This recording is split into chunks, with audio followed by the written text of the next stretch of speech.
Hi කොහොමද? අද සුපුරුදු පරිදි ඩේ බ්ලොග් එකක් තමයි අරගෙන ආවේ. අපේ උපාසක මහත්තයා දහම් පාසල් ගිහින් මෙහෙ ආවා. බලන්න උපාසක මහත්තයා දැන් ඉන්න හැටි. අම්මලත් එක්කම පාරට ආවා අඹ ගෙඩියක් අරගෙන යන්න.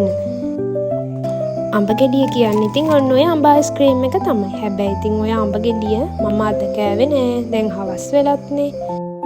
අද දවසම හොඳටම වහිනවා, පායනවා, හුලං හමනවා, වෙන්න පුළුවන් ඔක්කොම ටික වෙනවා.